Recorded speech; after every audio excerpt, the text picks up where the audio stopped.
I keep teasing I want to become an executive assistant for a high-ranking, CEO somewhere that's really fun and cool. Yeah. Because imagine being your assistant. Yeah. Like your personal assistant. Yeah, they'd have to be really rich and have nobody really relying on them at all. Not at all. Yeah. So in the real estate industry, so to answer your question, like why I'm here every other month. Yeah. So Arizona, where we are, has a regional multiple listing service, and it runs really well in this respect that they bring in outside voices. They want talent from across the country, and so someone threw my name in the ring, and so I'm on their board of directors. Okay. So they bring me out every other month to just talk in that sector. I was just reading something the other day about how there's a lot of countries that are all super jealous of the MLS system, that like France doesn't have it. They're talking about Israel doesn't have it. Yeah. So apparently the MLS system is like world renowned. Yeah, we're doing trade missions all over. So associations all over the country will do trade missions like with Spain and Thailand and insert a country here, so that they could come and understand our structure of real estate. And then we go and understand like how their culture works and how real estate works in theirs, because there's this whole global economy of real estate that's really, growing around us. Mm-hmm. And so the more we know, the more knowledgeable we are. And just being able to share nuggets across the table has been really pretty powerful. Sam, I'd love to, sorry. So she's about to say Sam. Yeah. So I was just going to say Sam Powell, actually. How about that? That's who's our guest today. That's the lead-in. We did it. Oh, very nice. Okay, Nicely done. Yeah. So where do you work, Sam? I work for, I'm a realtor out of Chicago, Illinois, and I have a team called Pride Home Chicago, and we're housed under Dreamtown Real Estate, which is just an amazing company. Awesome. And how do we know you? How do we know me? We know me through, there's this really amazing dynamic lender that perhaps works at Bison Ventures. Whoa! That sounds like a cool place. Yeah, so Bridget Valenciano, I'm going to screw up her name, so someone else say it eloquently. Valenciano. I just call her B, because I'm all about saving syllables with that last name. There you go, perfect. I drop them all. Yeah, well, I think you said it perfectly. You did. That pronunciation was perfect. Very Well, good. thank you for coming, and thank you for introducing her to us. Appreciate it. You're welcome. Trisha, you were going to say something. Just that I would love to talk after the show offline about the trade mission, international absolutely. stuff. Well, since we're going there anyways, why don't we just talk a little bit further? So what do you mean by trade mission? So in Chicago, I'm part of the Chicago Association of Realtors. It's a local network. We also have an Illinois Realtors and then the National Association of Realtors. So on the local Chicago level, we have a global, I'm going to slaughter the committee or the group that it is, but there's a whole global group, and so they build relationships with people like themselves in other parts of the globe, and then they set up an opportunity where anyone can go. So as a realtor or even as a lender, like you can sign up to go on this trade mission, and then everyone goes at the same time. Like they fly together, they stay in the hotels together, and then they have some free time and they get tours, and then the trade mission will come to us too. Well, that sounds fun. Yeah, I used to do a lot of that, not in the real estate world, but in government. In my early 20s. Yeah. And it's really important for all of us, right, to get out there and see our world in, different eyes through different lenses. And so I think it's a nice way to at least bring a piece of that into our real estate community. Yeah, I agree completely. That'd be something fun to do for sure. Have you gone anywhere? I haven't, but I know a bunch of my buddies do. You're on your own dime, so there's a layer of it too. You got to be really pretty passionate about it. Yeah, no kidding. It's on their own dime. Yeah. That makes a difference. Yep. So let's talk a little bit about, you said you live in Illinois now. Yeah. Were you born and raised there? I was not. I'm in a military family, so Okay. I was born in North Dakota, of all places. And I was only there till I was 2, so I always tease if I wear flip-flops and baseball cap and shorts and it's 45 degrees. I'd be like, listen, I was born in North Dakota. Right. Give me some cred. I was only there till I was 2. Right. And then you moved to Chicago or Illinois? The journey went a little bit like this if we want to just bottom line it. So born North Dakota, raised in Dover, Delaware, and then I put myself through college in Rochester, New York to escape Dover, Delaware, and then met my partner in college. We're together 31 years now. And then we moved to Chicago to be close to her family, which they live in Downers Grove, which is like a western suburb to Chicago. Yeah. And my partner's name is Jen. Hi, Jen, if you hear this. Hey, Jen. We'll make sure Jen. We'll make make sure that's a clip. Nice. Yes. I always introduce her like this because now that you've met me enough to be dangerous, I be like, my wife, she's a saint because I'm a handful, obviously. Right. You know what's funny about that? You say you're a handful. So I was watching some preview stuff of you. Yeah. And when you got in the business and you were talking about how you were getting on the stage and how terrified you were of that and you felt like you were doing terrible. Yeah. And then you get off the stage and the people will be like, dude, that was so good. Like, and asking you questions. And so your perception of what you were doing was you were fearful. So when did you get over that part where you're like, okay, I am doing good, or is that still not there? I think there's always going to be a little sliver of it in there, but talking through it and realizing that everyone who performs, like even you, there's probably moments of that in your journey, and it shows up when it does. It's the craziest thing, like imposter syndrome, right? Right. And so through sarcasm and humor, I've been able to add patches to these little elements. Like, so for example, I'd at some point freeze on stage, like every performance. Yeah. I call them performances now. Is it Right. Life is a performance. Yeah. And so I would feel some kind of way like, man, why am I up here? I can't even finish the sentences I'm trying to put out there because my head's like, don't forget to say this. And you get the idea. Mm-hmm. And so I would be like, after that happened a few times, I would, before I like started a presentation, I'd be like, hey, at some point up here, I'm just going to freeze. You're not going to know why. I don't know why either. But the one person listening, just remind me the last thing you heard me say, and I'll come right back to you, I promise. Right. Okay, good. So that helped in that situation quite a bit. Right. And then does it make everybody think, okay, I need to focus and concentrate in case she calls on me? Right? Yeah, it does get a chuckle out of them, which at least I know they're alive in the audience. Because that's what one of the layers is that was so hard for me to overcome is I'm like a heckler in the audience. I need to be self-entertaining and doing 3 or 4 things and snagging the nuggets, what I came there for, et cetera. And when you're on stage and there aren't as many yous in the room, they're actually paying attention, so they're quiet and they're not on their phones and they're not on their computer unless they're posting something cool about you or whatever the case might be. So it really took me a while to recognize that that's what paying attention looks like. Right. Because it's not my form of paying attention. And so now when just recently I'll call a buddy and be like, hey, it happened again. I felt some kind of way, like, and I'm still struggling with that. And she was like, let's just name it. Like a saboteur. And I was just like, immediately I was just like, all right, let's name it. #shut up. So legit, I'll be on stage and this is how I blend, life and work and, nuggets together. And I'll be like in the middle of saying something, start to feel some kind of way. And I'll literally say #shut up in the microphone. And then I'll pause and share with the audience what just happened so they can realize that we're all human beings. And when you speak, you're going to run into this too. So here's what it looks like. It's a little mini TED Talk. Yeah. So what were you like as a kid then? What were you like growing up? Because were you like this then? No. Okay. Yeah, so talk to us a little bit about that Dover, Delaware. Experience. Yeah. The Dover collection of the journey. Everyone thinks I came out of the womb like this. And one of the most important things that I like to share is it couldn't be further from the truth. And no one believes me because, I have my own level of confidence now. But my wife can absolutely share, right? So in 2002 even, when I got my real estate license, I'm like, why are they giving me business cards? Who am I going to have confidence to hand one of these out to? Right. So in Dover, Delaware, I was one of 5 kids that primarily grew up together, but there's 8 of us in blended families. So 2 moms and, several fathers in the mix. And so 5 of us grew up together and I was the middle child in that one. So I get middle child syndrome. Mm-hmm. I'm the youngest of 3 kids that do have the same sets of parents. And so we lived with our father. We were raised by our father and our stepmom, who I knew since I was 2. So she was the only mom I knew for a really long time. And so blended family, dysfunction at its finest. My older sister and I were both sexually abused by our father from like age 5 to 16 for me. And it's a really amazing, powerful story, that 16th year. And my sister until she was 18, until the day she actually packed her trash bags and moved out. Wow. Holy. So your dad was he still in the military the whole time? Yeah, he was in the military until we had the confidence to come out about what was happening in the house, right? So, and these layers I think are really beautiful, right? So when I'm 10, I watch an Oprah Winfrey show, and she's sharing a story, and that's the moment I recognize, this uncomfortableness that I'm feeling around this happening, it's not supposed to be happening. So now you're 10. What do you do with that information, right? So at 13, I told my older brother, I'm lying, but not on purpose. I told my younger brother, I have an older brother. My sister told our older brother, and I told our younger brother, and it was because of an after-school special. So these amazing little stories about, families and what they're going through, and we're washing the dishes together, and I'm like, hey, that after-school special we just saw, that's happening in our house. And that's pretty much how the conversation went. And then he's the best dude on the planet. Immediately, we were just more bonded, spent more time together. And it's really hard to abuse someone if you can't get him alone. And so he saved me from a whole lot. How old was he compared to your age? He's 2 years younger. So he would have been 11. So you told him, and he was just like, all right, now I'm in protect mode? Yeah. Wow. Yeah, it was beautiful from that moment on in that respect, right? Right. And then I was never going to come out about the abuse, right? I was just like, I'm just going to push this away in the back corners and let the cobwebs grow. Yeah. And my older sister moved out when she was 18. My dad was in Desert Storm, and then he came back, and then, family, dynamics restart again. He was gone for over a year. And so she moves out, and ironically, my older brother had moved out almost a year to the day.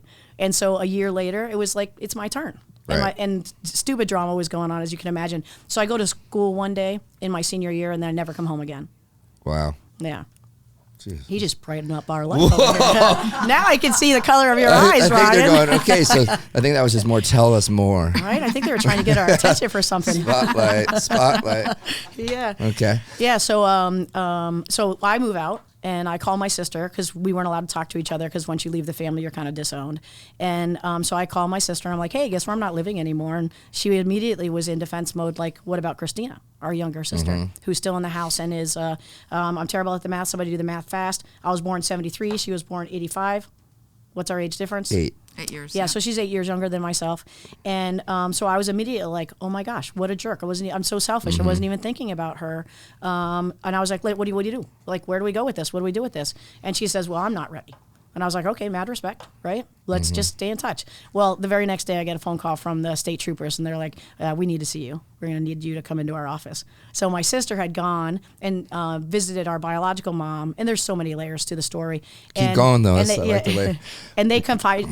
My sister confided in our biological mom, who had been struggling to get us to even be able to be in her lives, right? Her life was spent in court fighting my father, who would, even though we had to have visitations, she'd show up from New Jersey to Delaware and he'd be like, "They're not going with you today." Wow. Yeah, so her What was whole the reason life- behind that? Just Control. okay. Yeah. He was just that guy. Yeah, he's just that guy. And so we were raised by him and barely got to know our biological mom. And then when I was 18, I got to meet her, spent some time with her. And I love social media because it allows people to have a window in our lives, right? Yeah. So my sister confides in our biological mom, and biological mom flips her lid as any emotional human would. Like, now she knows what had been happening behind closed doors to her children, Right. that she had been trying to have live with her instead, right? Yep. So yeah, she was not too pleased with that situation. And then it's just a snowball, right? My sister and I were both provided attorneys through the military, and it was an interesting question because, imagine me and my sister, 18, she'd be 19 at that point, and they were like, "Hey, you have a choice, right? We can go civilian court or we can go military." And they were like, "They're going to be harder on them in the military." And my sister Bridget's just like, military. Yeah. Wow. Yeah, a little revenge in a way. So go back to the state troopers. So like all of a sudden they call you, say, "Come here and talk to us." Yeah, some allegations had been made, and they wanted my side of the story and what I was willing to share with them at the time. And yeah. So I testified in court 2 days before my first day of college was to start. Wow. So I never got to visit the college. And I've had some amazing people in my life, which is one of the reasons I'm only still here and able to have this conversation with you, Ryan, is my high school photography teacher. She was like a surrogate mom to me. She's like the best human, my most influential woman in my life, I like to say. And so I have a tattoo of her autograph, my high school science photography teacher's autograph. Wow. And a camera to honor her. And so she helped me apply to colleges. So I applied to 2, Savannah College of Art and Design and Rochester Institute of Technology. And my best buddy in high school, we both got a full scholarship at Savannah College of Art and Design, and I got a half scholarship at Rochester Institute of Technology. And Mrs. Sims was like, "I hate to do this to you guys, but I got to split you up." Like, my buddy Carla, Right. she's like, "You have to go to this artsy school, and Sam, you need to go to this technical one." And we really struggled with, because of course I had choice. Yeah. And thank goodness I did. It would have never made it over there. They didn't even touch a camera for the first year, and we had been playing in all the tech space for over 4 years in high school already. Yeah. Yeah. So that So was you pretty graduated with a photography degree. I did in Yeah. college. Yeah. Yeah. I did like history, documentary photography to hide on that in other side of the camera, and then digital historical image restoration kind of stuff, again to hide behind a computer screen, Right. because there was no confidence, in me at that point. I wasn't really raised with it. And my parents were never really supportive of photography, and it makes sense as an adult looking back, right? They don't want you to get close to someone and build a bond with someone. So after my freshman year, they were like, "You can't do photography again." And I went and talked to the principal, and I was like, "Listen, this is all I want to do." And he was like, "Yeah, of course, you get to choose your electives, as it were." Right. Yeah, so that's pretty powerful. So sorry to Yeah. interrupt. What was your stepmom like? She was the only mom I knew, so she was mom, But she didn't know. I mean, That you only know she of. can answer that question. Yeah. Yeah, and she's no longer with us. Neither is my little brother. He committed suicide through all the, his own life journey and tragedy. And the story gets a little more interesting. Like, have you ever heard the podcast Family Secrets? Mm-hmm. Not to promote them, but it's freaking yeah. fantastic. Yeah. And we're like poised to be like a story on that show. So, for example, my little sister, who's 8 years younger, had no idea about the abuse. Had no idea our father went to Leavenworth Penitentiary. Wow. So he was convicted, right? Yeah. So he got sentenced for 10, and he was in for 6. He came up for parole at 4 and didn't get it. And so my little sister was told that he's away on a military mission, just like when he was in Desert Storm. So collect calls were normal in our household in that respect. So she didn't know. So she moves out of the house when she's 18, gives me a call because I made sure I was findable in physical phone books and everything. And she's like, "Why'd you abandon the family?" That was her first question to me. Wow. And I was just like, "What do you mean?" Like, I had no idea where that was coming from. And it became pretty clear she didn't know. And I was just like, "Well, what do you know?" And she's like, "I have no idea what you're talking about." And I said, "Well, I don't know if like you're ready to handle it. Like, I don't even know you. Right? We haven't seen each other in, a handful of years. I don't know where to go with this as an adult and trying to protect a younger sister." Were you guys close though? Even though you're farther in age, she was still 8 years old when you left, right? Yeah. Yeah, we kind of raised her, if that makes sense, right? Parents were both working, and so we were taking care of, each other, the younger kids, my older sister and myself primarily. Yeah. So we had a really tight bond while we were in the house. And then she had abandonment issues because we had each left her, and she had nothing to, understand it by. And so I shared with her everything that had been going on. So it must have been a relief that she did not know what was going on. Yeah, I mean, imagine being her, though, and her mindset. She's just been thrown into this turmoil of my entire life's been a lie. And what do I do with that? And she still had a very close relationship with my stepmom, her biological mom, and we share a father. And she didn't know what to do with that. Wow. At least she wasn't being abused, right? Yeah, we got really lucky there. And, to be honest, all we ever wanted was for her to have a life that we always wanted, right? To have a really good father, to have a nice, safe environment. And she had that. Her and my dad, they still live together. Like when he gets out of prison, he moves back into the family home with stepmom. Stepmom passes away in 2014. But my younger brother, Eric, passed away in 2008. And that's when I got my first tattoo ever to honor him. And I forget where I was going with that, but that's the way my brain works. Your little sister was living with your mom. Yeah. And your dad. Yeah, so she still lives there, and they have an amazing relationship. And she's got a son. His name's Thomas. I call him T3 because I used to all the time. I'd be like Thomas. That was his name. Yeah. No matter what. So now I call him T3, and I learned at the same time he is a third. Oh, wow. He didn't even know. No. So now it sticks really nice, like T3. It's really awesome. Yeah, so she didn't know, and it was really sort of a confusing time for her. And so I was like, listen, I'm putting no pressure on any relationship. It's just not my style. Yeah. So I will always be here. Let me know, how we navigate this together. And so it took time. And strangely, pretty quickly after we had that initial conversation and I shared everything with her, because of course there's news articles and the trial transcript I bought in college as like an art therapy assignment for myself, just to see what was said in the room, because you're only in the room to testify. Mm-hmm. And we couldn't talk to each other. It's the craziest thing. Anyone who's been through the legal system, as witnesses, of course, you can't talk to each other. So I couldn't talk to my sister. I couldn't talk to my mom. I had no one except my high school photography teacher. I'm living at the time with my best friend and their family on a Purdue chicken farm. Wow. Yeah. And so just wild journey. So slowly we started to have more and more conversation. And then we started to see each other. I would go out to Dover, to Delaware for some Women's Council of Realtors presentations that I would have an opportunity to do. And so we'd always make sure that we met up. And I got to spend time with, Thomas as he was growing up a little bit. And now Dad's really is well aware that we have a relationship, and he supports it because he really does want her to have a family when he's gone, if that makes sense. Yeah. But he's dead to me, and that's his request. I invited him out to dinner a handful of years ago, and he said no, but sent a letter, and the letter was basically, you ruined my life with your lies, and so I'm going to need you to pretend I'm dead. And so I got a Day of the Dead tattoo to honor him. Okay. And Ryan, it's a good tattoo, though. Very well done. It was on the Day of the Dead that this went down, and so I was like, this is perfect to signify it for me. Of course, they're all my own memories and journeys. And it's two things happened. One, I learned my body takes a really long time to heal red. Thanks, Dad. And so that was a powerful moment within the tattoo healing. And then it didn't have enough sarcasm, so I had the mustache added later as a second. And I had it tagged with a mustache, and now it's perfect. You know what I mean? Good, yeah. Sam, will you flash that towards the camera so that people can... Well, it's just it's Let's hard. go upside down. Yeah, we'll figure it out. Oh, okay. How cool. Yeah. Yeah, okay. That's 42 stories. That's one of those. Now you've heard 3 already. Yeah. Well, 4 if you count Eric's. So 45 stories in 45 minutes. That's right. Yeah. 45, See, I did some research. 45 tats in 45 minutes. I love it. I should totally build that. So the sarcasm and all that stuff, is it sort of part of a masking of like other it things? is. Yeah, of course it is. It's my defense mechanism, absolutely. Yeah. And I'm perfectly, honest about it. It's pretty transparent. Like there's no hiding it. And so I'm when did clearly that come about then? My dad was really kind of the funny guy. So it's one of the traits I actually got from him that, I give him some gratitude. Thanks, Dad, Right. Now, if I had this sarcasm and humor as a child, just imagine. Right. Well. But it showed up when it did. Yeah. And so I've been very appreciative and just took it on. And I feel the most authentic when I just get to be, silly and, witty and fast. Yeah. It's one of my favorite things to do. So when you graduated college, what did you do? Did you go into the photography? No, it was only escape for me, right? Okay. I learned very early on, even my freshman year in college, that I didn't need it as an escape anymore because I was free. Mm-hmm. I didn't have parents. I was never going to be moving back in with them. Dad starts his prison sentence, and I'm off to college trying to figure out, So you got a job. You said, you're supporting yourself at this point. Yeah, even in high school, I had 2 jobs just to avoid being in the house, right? I played every sport possible, field hockey, basketball, softball. I have a bum arm, so softball, I was really, might as well have been the bat girl. Right. But just to, any reason to not have to go home after school. And I was really good in field hockey. Field hockey was my jam. I had a scholarship to stay in Delaware and go to the University of Delaware that has like a Division I field hockey team. And I had to get out of Dodge. I had to get as far away as possible. And I was highly encouraged, right?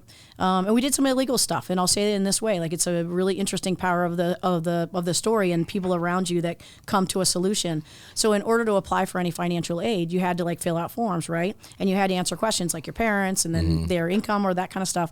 So my high school principal and my photography teacher, they filled them out, and we just claimed my parents were dead because they were dead to me then, right? I had no support from them; they were never going to pay a penny, and Dad in prison. And so that was our little secret for a really long time. And it was the best lie I've ever told in order to get through college.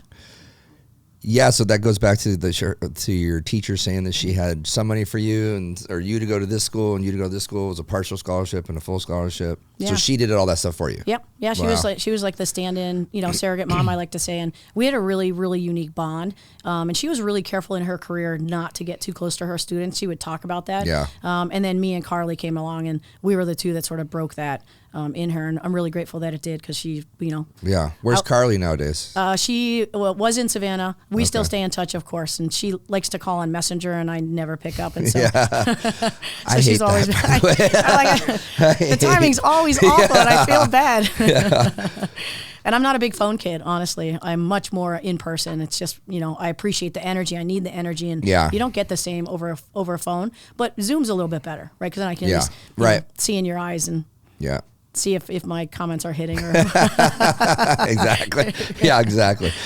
So what did you do after college then? Did you go into a career right away? Or Yeah, so I met Jen my first year, my first day, in fact, because Rochester Institute of Technology is really kind of fantastic in that we have sororities and fraternities, and then we also have these special interest houses. So there's like computer science house, engineering house, community service house, and photo house. So I applied and was accepted into Photo House. Jen happened to be the president at the time, and they would come with these big carts and take all your stuff up to your dorm room, right? How cool is that? I had no idea what to expect, but it looked like everyone had to carry their own stuff.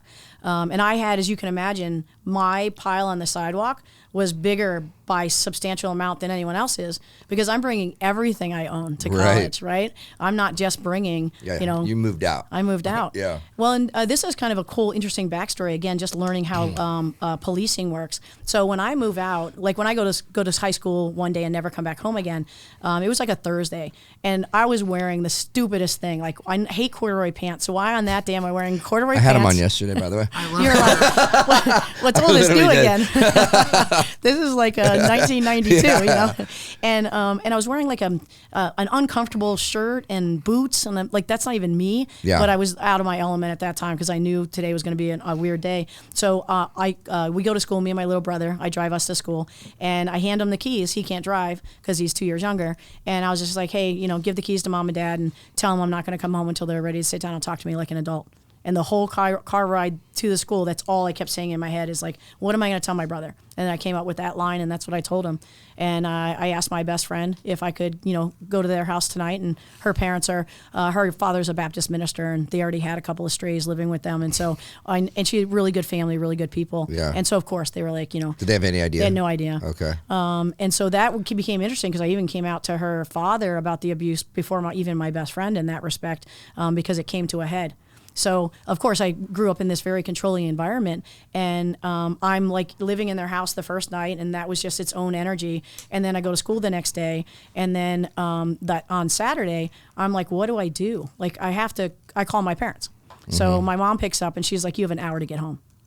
And immediately I'm just like, my best friend's not home, only her dad's home, and I'm like panicked. Like I don't drive. I don't have my car. Right. My best friend's car is a standard truck, so even if it was there, I wouldn't be able to take that. So I had to have the courage quickly to go down and talk to her father and be like, listen, this is what's really going on. This is the current situation I'm in. What do I do? My best friend happened to come home. Her name's Tanya, and her and her boyfriend at the time, big center football player guy, he's awesome. Yeah. And they drove me over to my parents' house, and we had them park, stay down the street a little bit in case I needed them. I had no idea how long I'd be in there, if at all, or what was going to happen. So I go in, and my dad's not even home, and I'm just like, where's Dad? And she says, go to your room. Like, when he gets here, we'll talk. And I was just like, no, that's not the agreement, right? Because I said, when you're ready to sit down and talk to me like an adult. And she says, it's one of my favorite lines, totally going in the book I'm not writing. She says, if you leave this house, you leave with the clothes on your back. No, it's 2 days later. I'm not wearing a single stitch of fabric that came from that household. Right. And so it was really sort of an interesting switch for me at that moment to be like, okay, so this is real. I'm never coming back in here again.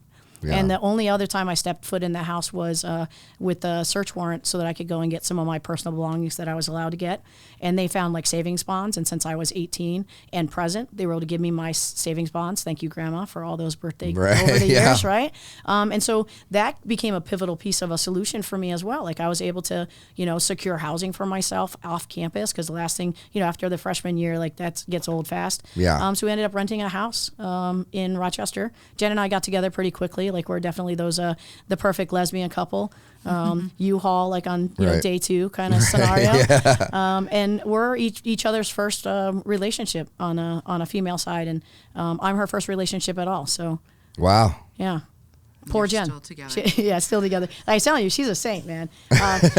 She's a life business coach, and so her mindset is one of just awesome, and seeing stuff in people that they don't see in themselves, if that makes sense. And just like the high school teacher, I had no idea what they saw in me, and because you get the idea, right? Yeah. There's a lot of self-doubt, as it were, and so. So did you get confident when you started in the real estate business? Yes, but no. So let me explain. So I started in 2002 in real estate. Well, let's go post-college for a hot second. Yeah. So we stay in Rochester, New York together. We both end up working for the college campus. And so I ran the audio-visual support for the entire college campus, all the smart classrooms. We were one of the first schools to ever install a smart classroom for the instructors where, it's the big projector and we just power up the computer, which was the biggest thing we'd have to walk over and do when they're like, it's not working. And so we worked we went to college together. We stayed in dorm rooms together. We stayed in houses together. We always worked together. We were like always together.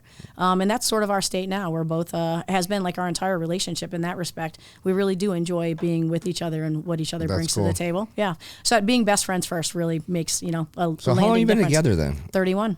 Damn. 31. So you're 50? I'm 50. Yeah. I was 18 when we met. I'm going to be 50 in 2 months. Yeah, and I'm welcome. Yeah, I'm already past you. So medium age, we call it. Yeah, I'll take it. So, being that was your first female relationship, had you been dating boys up until that point, or what point did you realize you were gay? No, I love that question because it's growing up in a household where your family is quite racist and homophobic, and I always just say like it's such a backwards town over there, and.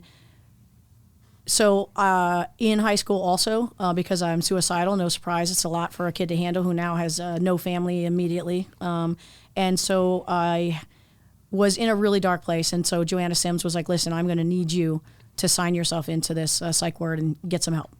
And that was a really hard pill to swallow, but I was like, what choice do I have? I'm either not going to be here or I'm going to, make this effort to do this for her in a way, right? And it was the right thing to do, of course. So I'm in a psych ward for 2 months of my senior year as well. And they basically, you had group therapy and you had one-on-one therapy. And the therapist was basically like, you're going to be gay, right? Because your father abused you. And I immediately was like, you're not going to tell me who I am, you know? Right. And my sister and I both abused, right? She's straight straight and narrow. And I've always admired and had a draw to just strong, powerful women. Like they had something I always wanted and felt I would never be able to capture in a way. And I just always admired the way they chose to show up in the rooms. And like even Joanna Sims, I purposely put her autograph such that when I brush my teeth in the morning, like she's ever present and reminds me to be a good person today. Yeah. Right? That kind of thing. So little messages like that. And I really forget where we were before that. So when did you discover that you were gay? Thank you. Thank you. We got to keep her around. Yeah. Could you sit in the audience in every one of my performances moving forward? Yeah. So I of course was just like, well, I'm going to prove them wrong. I'm going to be straight. You know, like I don't even know what gay is in that respect. Right. You know, I was never sexually attracted to, to someone. So my older sister and I, Bridget, we dated this set of twins. Yeah. I just remember sex in the back of some stupid car or something, and hating every second of it, and so that became pretty clear to me that I didn't like penis to begin with. My father sort of jaded me from that early on in life, and so I had no idea what that was going to be like now or into the future. And so when I met Jen, I was very homophobic, trying to figure out I wasn't homophobic, but because I was raised in that environment, I had to question any thoughts or feelings that I was even starting to have, and so we just kept talking about it and made a really nice difference. So she was openly gay and kind of helped you. Well, interestingly enough, she never came out to her parents. Like her parents asked her when she was younger. I forget what age it is. We'll give her a call, dial a friend, and so like at a table or something, they said, are you gay? And she didn't. There was no real answer to it because she had no idea herself at that age. And similar, she had really close relationships with some of her high school teachers for the same reason, right? We're just drawn to more well put together, experienced humanity who's willing to just be close enough to you that you really get to meet them as a person. Yeah. So we were very similar in that particular journey, and it was really just the magic of us together that something sparked. Isn't that wild? Yeah. That's crazy, especially for her. Jen the pursued fact that me, she I like is, to say. Okay. Yeah. So she was a little more in tune with being gay than you were at that point. Well, I add this layer, right? Because there's so many layers. It's so fantastic, everyone's life story. So in college, I was dating Jamie from high school. And he Jamie was boy, Jamie girl. Jamie boy, okay. Valid question. And I had dated a handful of boys in high school, and one of them we found out later we were both gay, and that explained why our relationship was so safe. And quite fantastic. Yeah. And so I'm dating this guy Jamie, and we both go off to college, and he's studying to be a Nazarene minister. And of course, I'm not religious at all, never really have been growing up my whole life. But religion created a safe place for me to go when I needed to get out of my house. And Jamie, he obviously just a sweet, sweet spirit. And so I'm dating him, and then Jen and I get together. So I'm literally double dating, things I never thought I would do as a person, you know. And he wants to come for Easter Sunday. And I was just like, probably not a good idea. And he's like, no, I really want to come. So he comes on Easter Sunday, and I share with him that, I need to end our relationship. Sorry that it's on this day. And wouldn't the universe do this to this poor fella? He's driving back to college. His car starts and just catches on fire on the side of the road. Oh, no. Yeah. Yeah, that's the stuff you can't make up. From God or his mom was convinced it was never going to work, so I took that on as a challenge for a while. Like I'm gonna be the best, church going wife. No, right. That would have been the mask right there. Okay, so let's go back to then after college. Yeah, so after college, Jen and I work on the college campus for a while, and then it's clear as day we need to get out of Rochester, New York. Like, we just needed to move on and figure out what we wanted to do with our life.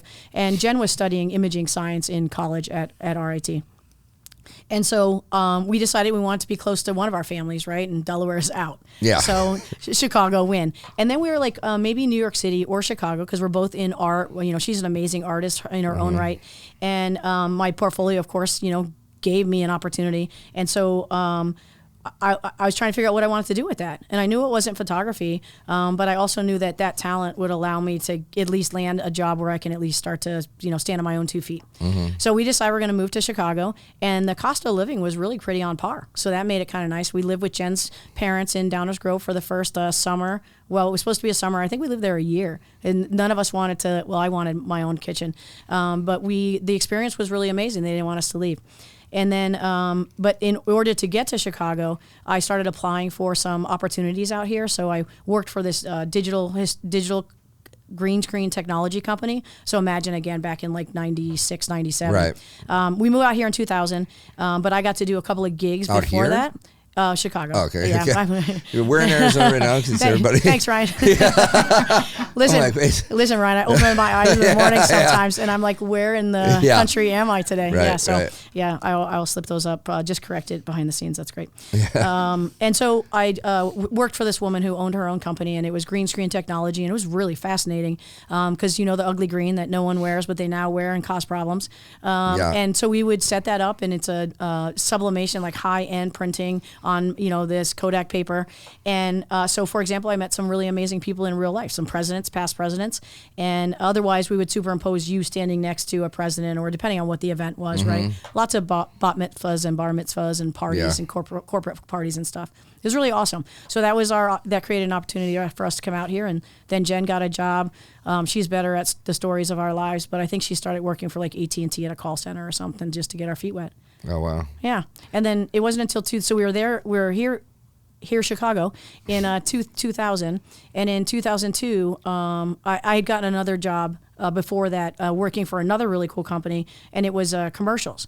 So all I did all day was watch and digitize commercials and work on the credits to the commercials. That's what the company, TV commercials? That's what the entire company was, cool. yeah. So imagine like they're little mini movies, right? Right. And so all the artistic talent behind are in the credits. And so then if you are just like, oh my, that food stylist, I need that food stylist, and then you would buy that intel off of us so that you can then go and make your next commercial, whatever the case may be. So that's pretty wild industry in that respect.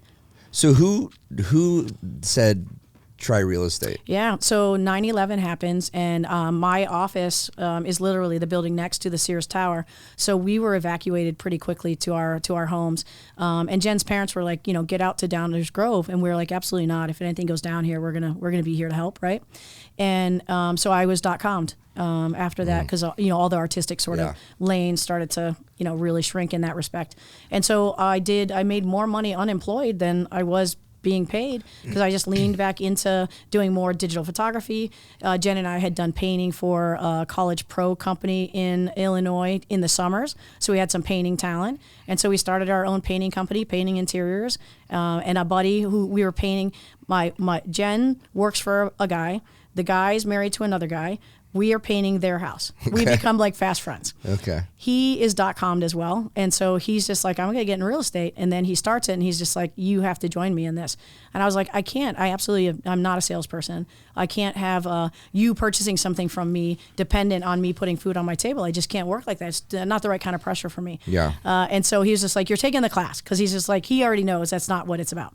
But I have to see it for myself. So I take the class and I literally chalk it up to like a college education class. Like maybe I won't be taken advantage of when I buy investment property or my first house, like we did when we bought our first car. We got taken advantage of, right? And so I learned very quickly in the program, the training program that we went through together, that I don't sell properties. I really don't. I sell my ability to help you navigate a path to the goal of your choice. Right. That's it. So it becomes more of an education for the client. Yeah, we are their educators, right? They rely on us for a lot of the intel to make decisions for themselves and their family. So my favorite go-to line is, I can't make you sign shit. Right. You're welcome, right? Yeah. You're in the driver's seat at all times, right? So when we get to a pivot or a fork in the road, I just want you to have the confidence to make a decision comfortably. So how did you go? I know we said this before I started that we don't really go into like the systems and process and stuff, but now I have to ask a question. So how did you get your business to start then? It's a great question, especially when no confidence was also a big player there. And you didn't have a huge network either. Yeah, I had Jen's family that still lives in the same house. Right. Downers Grove. Shout out to Jen's family. They sound awesome. They are really awesome. We always tease that we're their enrichment program because they're retired. Right. We see them every Sunday. We do quality time as much as we can. That's cool. Yeah. So back to your question. Trisha. You are me. I love you so much. No. Real estate, no confidence. Oh yeah. So you didn't have any confidence. So how'd you build up? How'd you get started? Like when you started in the business, you're like, okay, I don't really have confidence. I don't have a database besides Jen's parents. Like what are you gonna do?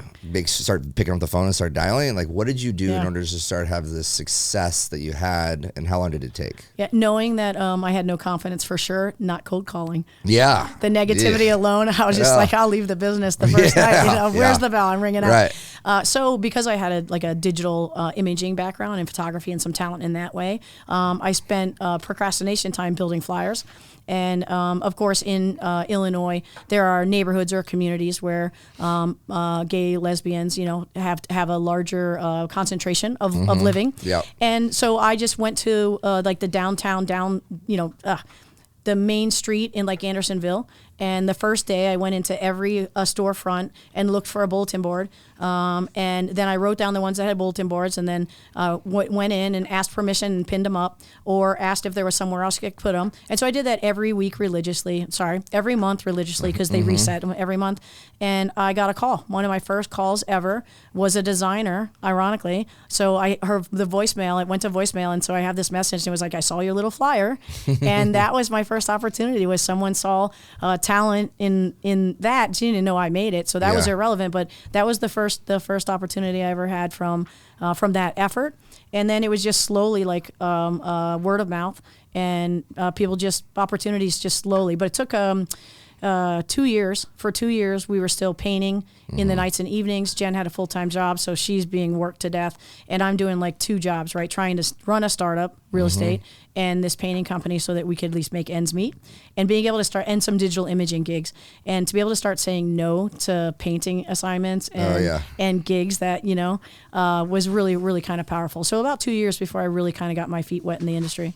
So did you know right out of the gate that you were going to focus on that community? You know what? I didn't, but I figured I'd have an easier chance to get into conversation, right? If that makes sense. And I know for myself, like, I want someone to just accept me for who I am. So as a gay realtor, if I'm sitting across from a couple and they get to be themselves, and that's sort of the magic in it. And a lot of our community wants to keep the money in the family. If that makes sense, right? Yep. So support, and that's not any different than any other segment of society that does the same, totally. It's very much in like all communities. I think that's the way it is. Yeah, and so the most interesting thing about that layer really is, of course, let's say Ryan and your partner were at the table in front of me, and you'd be like, "Where should we live?" And I'd be like, "I can't. That's the one thing I can't tell you. I can be a gay realtor." But I cannot tell you where the gays might congregate, right? And so I had to call they know. They know. But if you're coming in from out of town, maybe just a little bit less. Yeah. So I had to call my broker and be like, well, how do I answer this question? Because of course they're going to ask me this question. Right. And he was just like, listen, you just send them to other resources, right? So Gay Lesbian Chamber of Commerce, there's plenty of websites, and they could figure it out. So yeah, and follow you to the bar. That's right. And Chicago has these banners like lots of cities do, and so it tells you, right? So if there's a rainbow on that banner, maybe consider looking around. Right, one of those things. Yeah. Were you here? Well, you've been here for a few days, right? Yeah. Did you go to that's Phoenix, Arizona. That's not Chicago. Did you go to the parade on Sunday?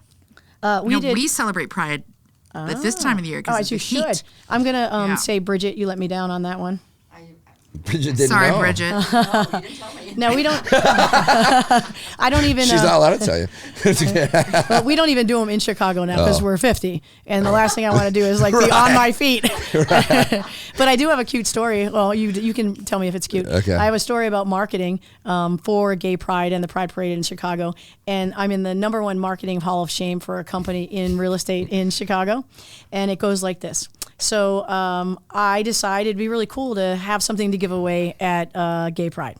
And so there's a company called Wet Lubricant, and they were looking for someone in Chicago to sort of like rep their brand in some way.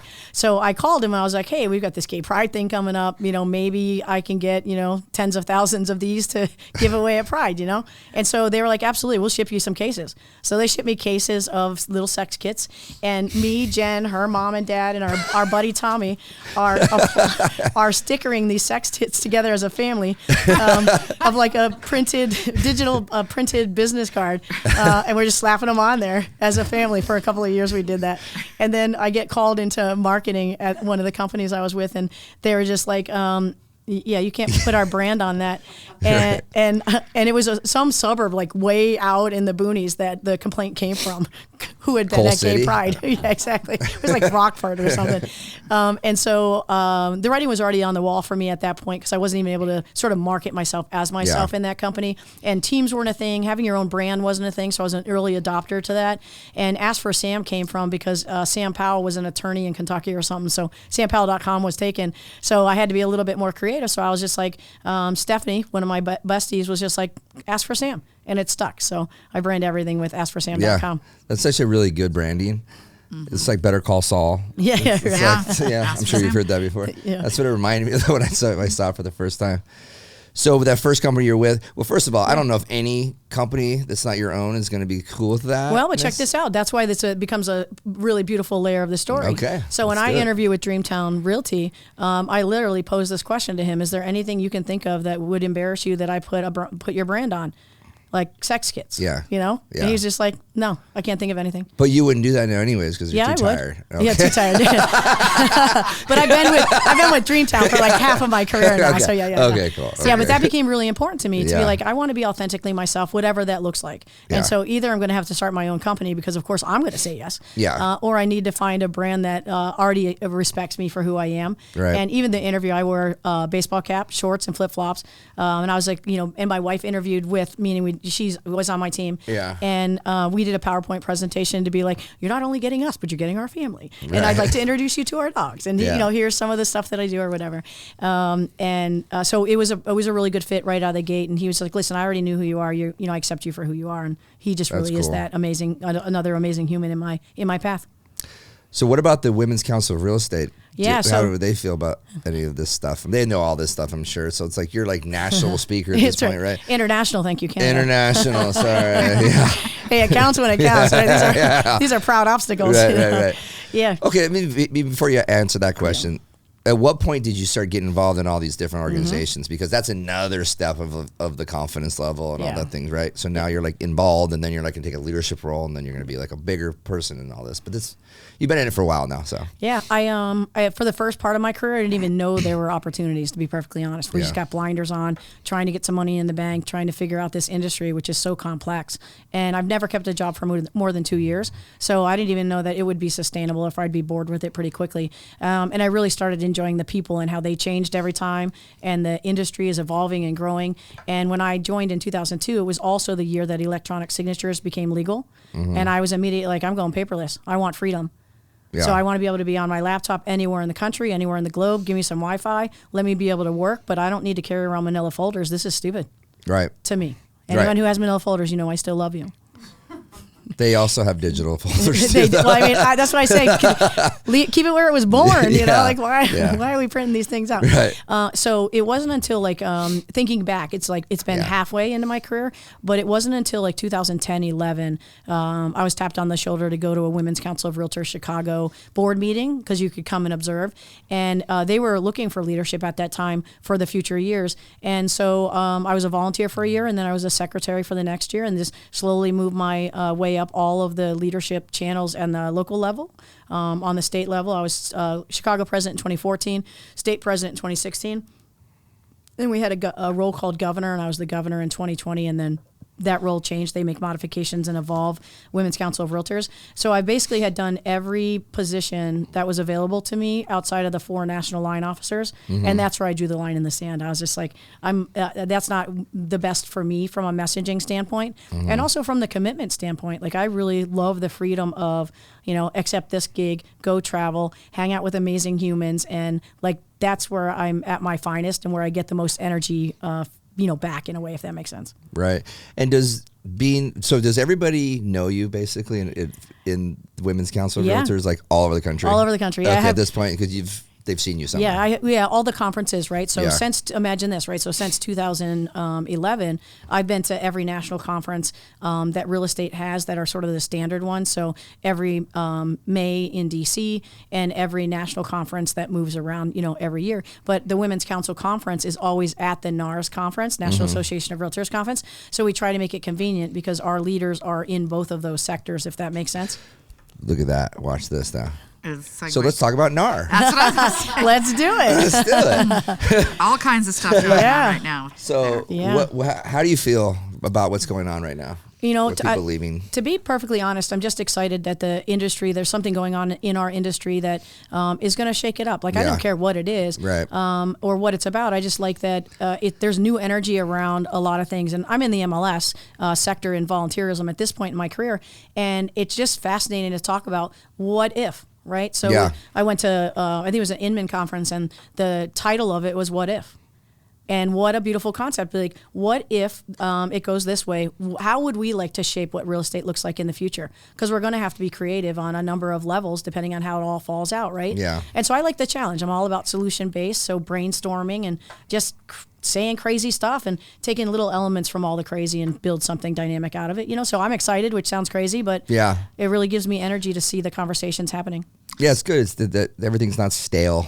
Yeah. Right, they got to shake things up. I mean, even the ones that are bailing right now, it's like everybody knows that there's things that need to be changed or potentially, and you know, maybe they are, maybe they're not. Well, just like other companies, right? They start from a tiny little and they grow. And in that process, it doesn't always go well or as planned, or a shift to reorganize, to structure. So I can imagine even it in its own right, in the concept of what is National Association of Realtors' role and responsibility, and what are the state associations' responsibilities, and what are the local associations' responsibilities. And so I think redefining those are going to be a piece of the puzzle. And we went through this with Women's Council of Realtors, to be perfectly honest. We have state networks where there's large enough networks within a state. And if the state doesn't have a lot of networks, then they don't have a state network. But the state network has a responsibility to the networks, and then an individual that we can take up the flagpole to run stuff up to national, as it were. Nice. So restructuring, I think I've already been through it with Women's Council. So I don't think it's anything to fear. But I think people just need to be open and honest about the questions they have, and try to seek the answers that they're looking for. So for people who might not know what's going on, which be odd because most of the people who watch this are agents, but it's less odd than you think, friend. Really? Yeah. So can you explain a little bit about what is going on with the lawsuits? And I am curious how it's going to affect MLS, because if some of these companies are pulling out and are no longer going to be, realtors, they're just going to be real estate agents, they're going to lose MLS access, right? At least right now, the way it's structured. Yeah, so those are some of the conversations, like what is the best way to structure it? What do we want from a separation standpoint of if you're a licensed realtor or you're a real estate professional without the realtor brand behind it? How do we navigate that landscape and play in the space selling and buying homes for consumers together, right? And then the MLS, right? It's a national MLS sounds like an amazing way to, again, play in this space of what's available to me around the country and then also around the globe, right? We could see it sort of evolving to that, and then I can buy a place in Dubai if I want to, sight unseen, or get the idea. Mm-hmm. So what's happening in our industry right now is a few lawsuits, and they're pretty powerful ones, like in the billions. So a group of sellers got together and said they felt that they had overpaid in their transaction to the realtors because the commission that they negotiated with their agent on the listing side, part of it was used to cover the commission on the buyer side. And so the sellers feel like they paid both sides, and if the agent had their own representation with their own fee, then they would have saved that percentage, whatever it was in the individual transaction, right? That relates to them. Right. And so now so we have that lawsuit going on right now, and there's some big company names that are listed in that lawsuit, and a couple have settled, and even though they've settled, it's not been signed off on basically by a judge, and we're learning all of these things as we go if you're not in the legal industry in that respect. And so we're waiting to see what happens with those settlements, and whatever happens with this lawsuit, because it's happening right now, right? Today they're back in session, as it were, and then right after this one, there's going to be the buyer side. So now buyers have a class action suit saying, we agree that we didn't even have an opportunity to negotiate with our agent what a fee would look like for them. And so we potentially overpaid as well because the listing agent is the one that negotiated that fee. Right. So just interesting, real conversations. But one of the things that many people don't understand in our industry, and this is how I'd consult a buyer, is give them a history of how real estate works, right? So sellers have always had representation. And at some point in the history, and we should figure out what that year was, to be honest, buyers decided that or realtors decided that maybe a buyer also should be entitled to representation, right? And so that's how it became even into existence. And one of the simplest ways to deal with the commission to get it to both sides was use what was already in place, right? So listing agents already negotiating, and then this whole concept of a co-op commission and as a field in an MLS was born. Yeah. Do you think that, I mean, I understand the side of the seller doesn't think that they should be paying 6% or 5% to get to sell their house. Well, the buyers should be paying some commission too in the process of purchasing the home. I don't know what's right or what's wrong, but I know this is a conversation that's been coming around. It's been around for a long time. The fact that it finally actually came about, I was like, whoa. Yeah, 2019. Finally. 2019, this conversation started. Yeah. But in respect to what the buyer's paying for, fundamentally, if we're sitting at a closing table today, it's the buyer's loan that is coming in and covering everything. So the buyer is paying everything. I like it when it's wet. Let me just swallow some of that, Ryan. Give me a second.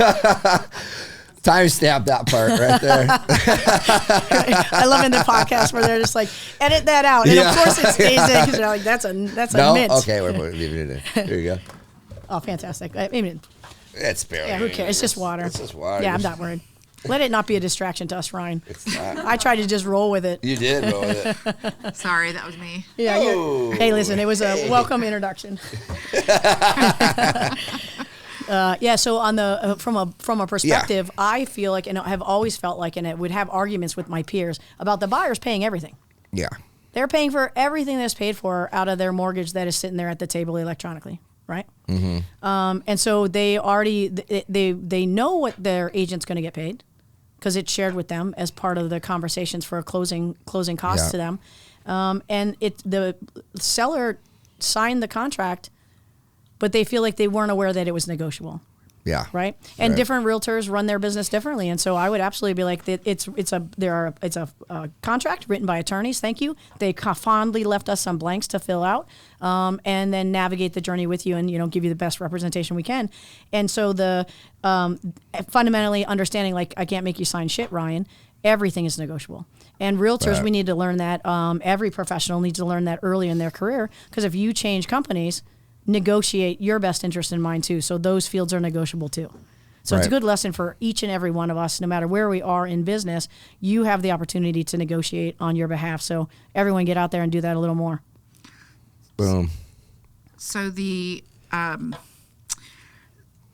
what are you hearing out there, since you're traveling around the country meeting with agents and presenting to agents? Are people afraid? Are they pissed? Like, what's the sentiment out there? It's a spectrum, right? Because it's humanity, so it's a big melting pot of calm to erotic, right?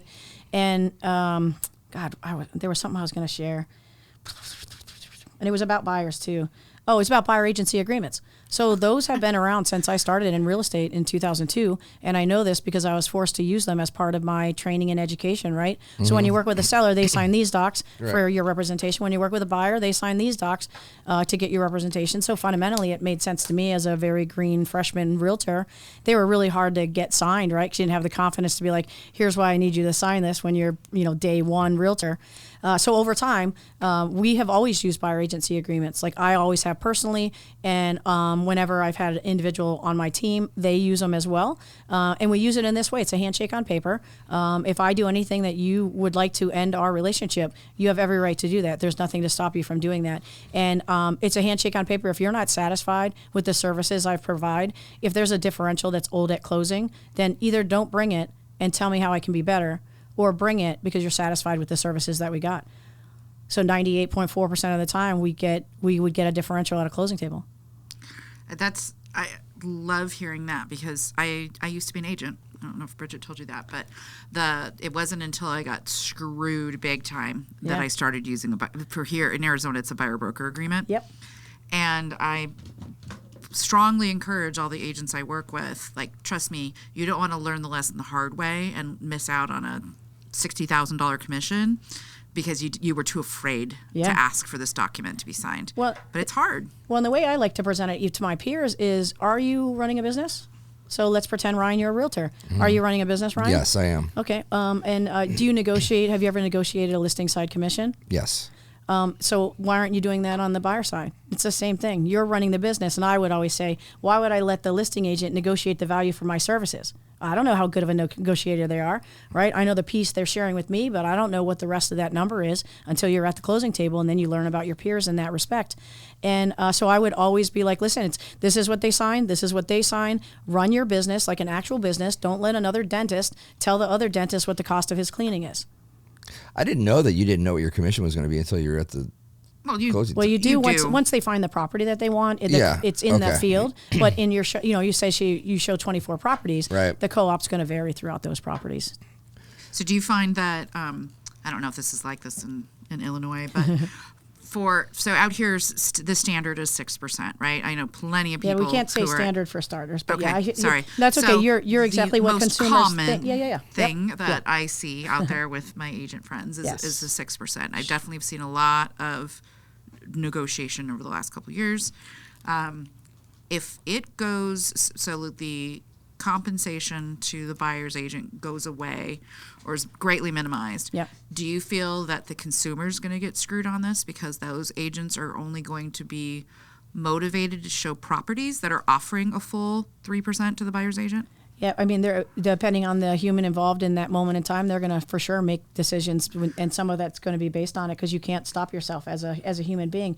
But I will say, with these buyer agency agreements that we've been getting signed, we have the differential has been paid a lot of the times at the closing table as part of we would get them like a 3% credit at closing to go towards their closing costs. Well, part of their closing costs is fees they owe for the brokerage, right? The brokerage fee. And so we would just build it in, and then the title company would be instructed to make a check payable to blah, blah, blah for this differential, which was based on the buyer agency agreement contract that came into play. Wow. So there are already ways to build it in, Yeah. But it really is going to affect buyers' buying power, right? We know that. And even from a buyer agency agreement standpoint, we were just talking about this yesterday. How is that going to be policed?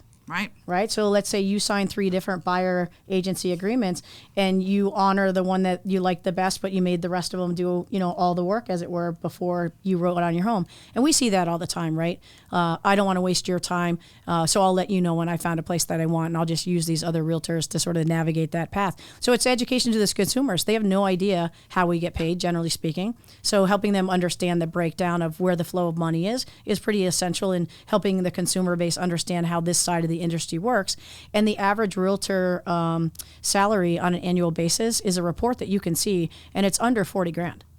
Right. So thanks for taking more money out of our pocket, if you know what I mean. So they think we make too much money. Right. And the truth is, if you look at the average numbers, that's not the case. Now the top, 10%, 1%, they're making some really nice bank. But even on really large properties, like multi-million-dollar properties, the commission is not, 6% of $77 million. Right. Yeah. Yeah. So there's this It's negotiated 5. scale.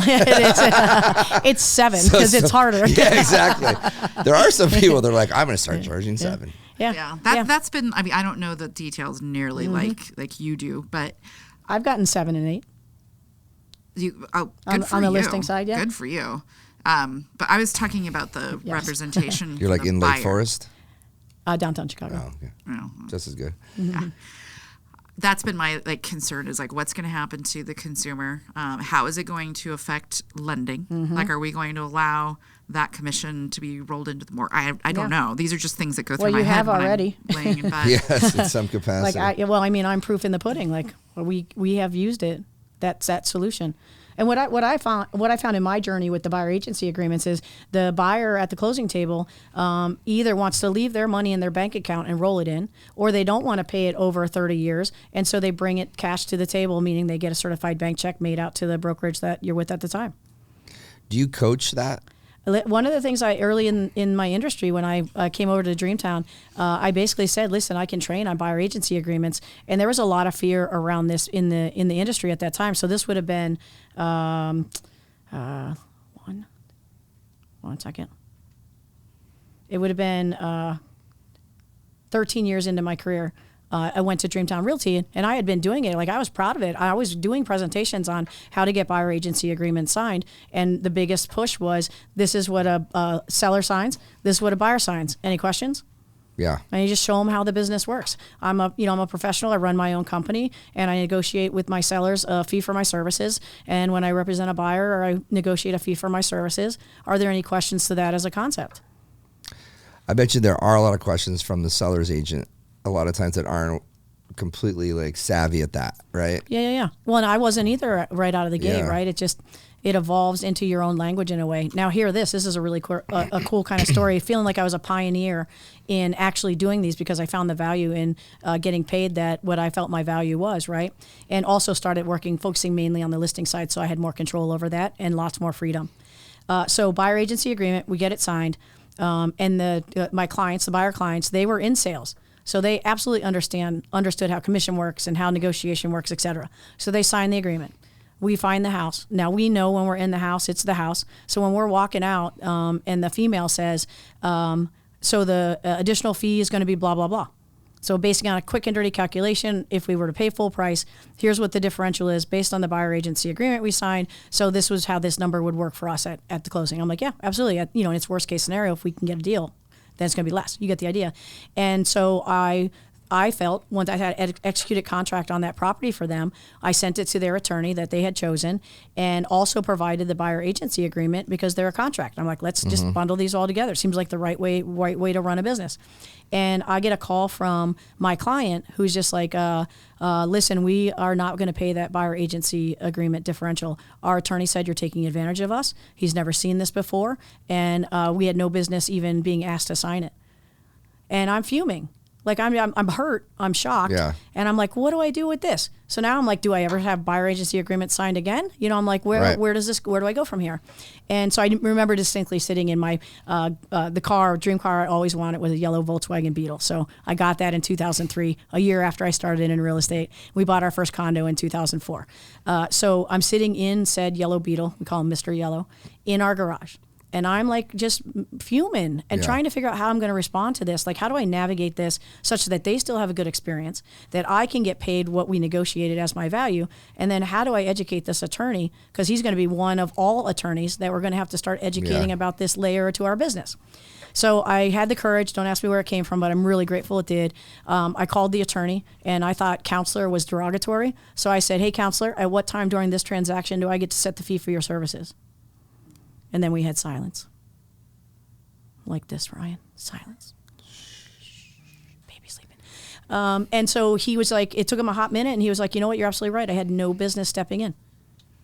And so I still didn't make them pay it because they had already had a sour taste in their mouth, and I wanted their first home together to be a meaningful and a positive ending to the story. So it's up to us to trigger whether they have to be paid or not. Right. And can you give us a specific scenario, like what the dollar figure would have been? Sometimes they have to come out of pocket with cash. Yeah. Well, I can tell you on average, on average, we're getting between $1,500 and $1,800 on every transaction. So it's like doing a sale and a rental at the same time in some respect. Yeah. But if you do the math, right, pick apples however you want, right? So if you do a broker commission at, let's just say, 2.5% for $3 million in sales and get that number, just do the same calculation in 3%. And the lesson there is learn how to negotiate your value with the consumer that you're working with. And this is how you can affect your bottom line. We're leaving money on the table, let alone them wanting to take more out of our pockets. But we've been leaving money on the table our entire careers as soon as buyer agency, began in the history of real estate. That's how I've always felt about it. All right. I have a question. Yes. I love questions. Obviously you're very, very good and convincing in getting people to sign things like, anything contractual. You got the real estate side. Yeah. How are you with getting your clients to work with a lender that you trust? Like, how do you coach your people on the value of working with a trusted partner? I absolutely do, on all fronts, on a lender front, an attorney front, a home inspector front, and if there's contractors needed as well in the process. Right. And I just tell them, right, I've been doing this for X number of years, and these are resources that have created the success that I have. And I find that we will have the most possible seamless transaction we can if we keep the team together. And sometimes they'll have, a company where as part of their benefit package that they get legal services, as it were. And I just counsel them on, we're going to need to actually help that attorney in a way navigate this transaction because they're not doing real estate transactions every day. Right. And so just knowing who's on the other side of the table makes a big difference, right? Or even on your side of the table is you just behave differently, right? So I would just be a little more communicative and request things or ask questions to just prompt him to oh, I have to do this now as an example. And so I think you just navigate it as a solution-based thinking and sharing with them some of the really great examples of why these people stand out in my mind and to give them a chance. And I always tell them, you're not required to work with anybody, so including myself. Right. Do you guys have to use an attorney in Chicago? We're an attorney state, yeah. You are, okay. Yeah, which is another thing I learned only through traveling. Yeah. I also didn't know that 911 isn't the universal, no matter where you are in the country, It isn't? emergency. No. Oh, I didn't know that either. What states are not 911? I mean, you got to ask Google, but I mean, I would feel really silly Wow. if I'm wrong. But I said 911 on stage, like emergency. And they looked at I'm me gonna like look that up. they looked at me like, what are you talking about? Right. I did not know that. Yeah, that is weird. It seems like So it's New York, Pennsylvania, Chicago, or Illinois for the attorneys? Oh, there's more Oh, than I have that. no idea. Oh, there's more yeah. than that? Oh, yeah. Yeah, not only am I are the terrible ones I've heard at of. names, I don't keep details well at all. Just ask Bridget. You're more of a broad. Yeah. Okay. Well, like, for example, from a confidence standpoint, again, I started putting my phone on Do Not Disturb 100% of the time. So I could actually try to focus as an ADHD adult, Right. And also so I wouldn't get caught off guard. Right. So if Yeah. a client of mine calls and they're like, hey, remind me what our listing's at right now, I'm not going to be able to pull that number out of my head. And then I feel like a fool. Right. And last thing I want to do is come up with a little white lie right there. Well, I'm not in front of my computer. Click, click, click. Right, right. And so I went to Do Not Disturb, and it was really life changing because I got so much more of my own time back. Muscle memory, you're checking that thing, I assure you, just as much as you were when you started. Yeah. And slowly over time, you get to recognize that it's actually just a tool in your toolbox, like all your other tools. So don't let that tool control you. So we are entitled to have a life. We are entitled to enjoy being a human being in this world that we live in for the small window that we do. And so I stopped letting it control me a handful of years ago now. But I for sure was that kid returning in 6 seconds because you can be pretty quick, only to learn that was never a lifestyle I was going to want to sustain. Yeah. I think in this business, though, everybody wants everything right away. Yeah. And so everybody's so stressed out about returning a phone call as quickly as possible, an email as quickly as possible. And then the person on the other end expects it, right? Until they don't, right? You have to like build a habit for them to go, okay, you know what? I don't respond right away. I'm working and then I go back and I check my messages. It's tough. This on our side, we got the consumer and the agent. Yeah, agent partner. No. What's going on? What's going on? What's going on? What's going on? FYI, 23 states require real estate attorneys. There you go, 23. That's a pretty good number. That's exactly. Michael Jordan. Michael Jordan of... Yeah. That's 23. right. That's the only way I remember stuff, so now I'll be able to say 23. There you go. It's Michael Jordan states. Yeah. 23 of them. There we go. So I think the lender conversation begs your relationship with Bridget. How did you two meet? Yeah, Women's Council of Realtors. I'll tell you, like I always tease now, like Women's Council of Realtors, they created this monster. Yeah. Right? So when I start in my leadership journey, even the first time I had to take the mic and like introduce my leadership team and my first day on the job, as it were, I was like, hey, my name's Sam Powell and I'm a froze.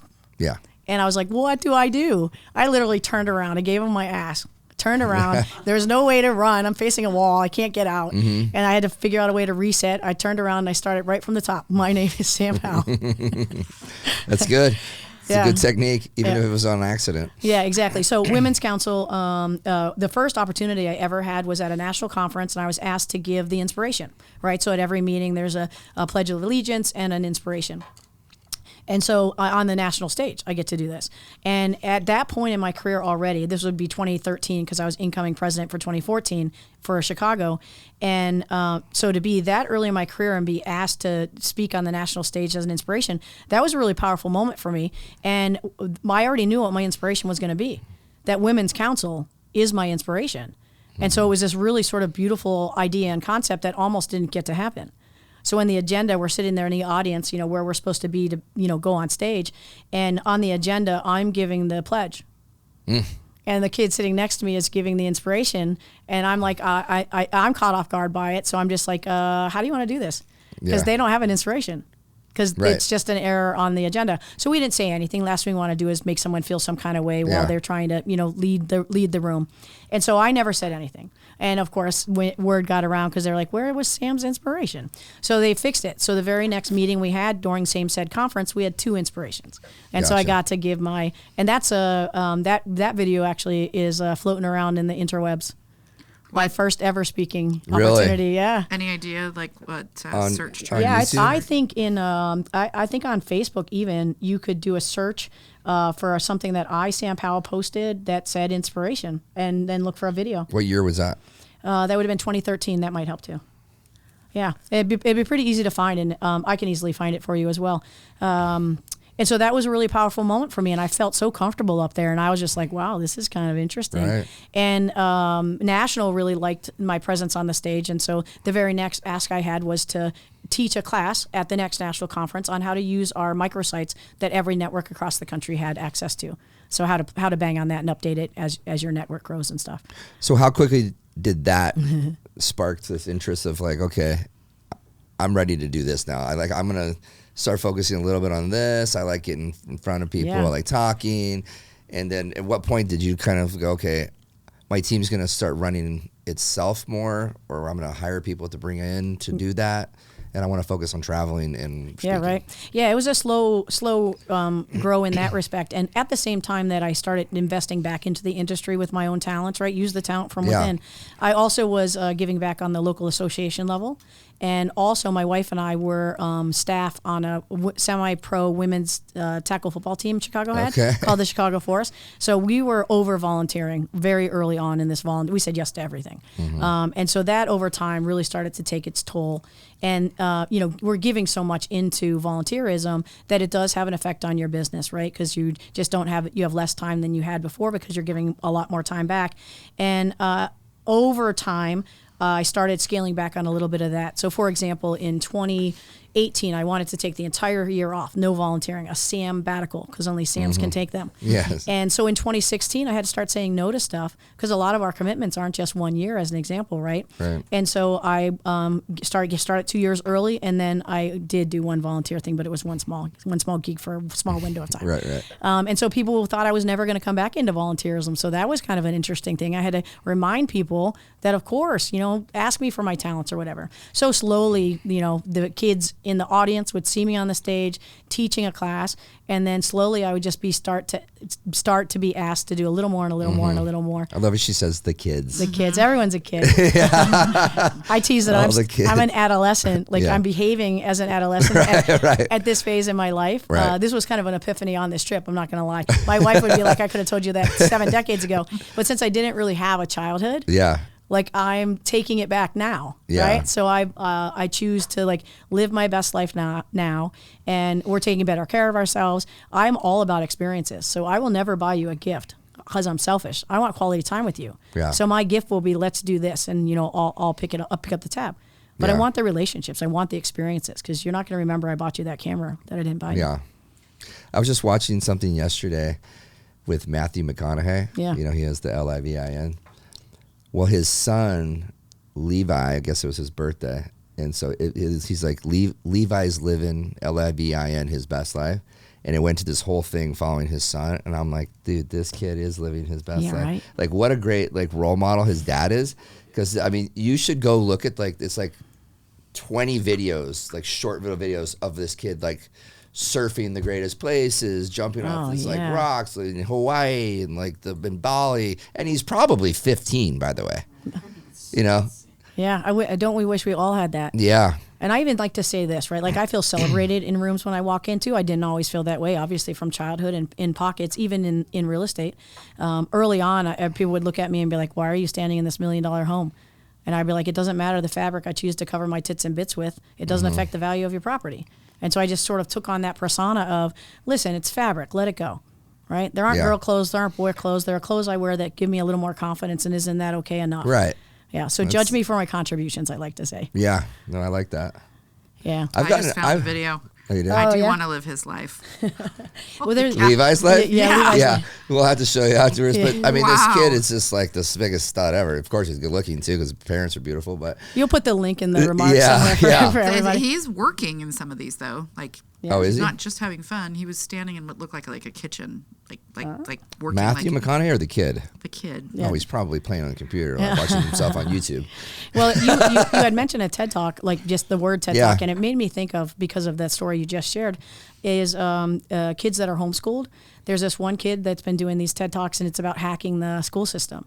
And so his parents, they live their best lives together. Yeah. And so they do all of those things. They travel. They actually have experience in the world that we live in, and not just the community that your grandparents were born and raised in, right?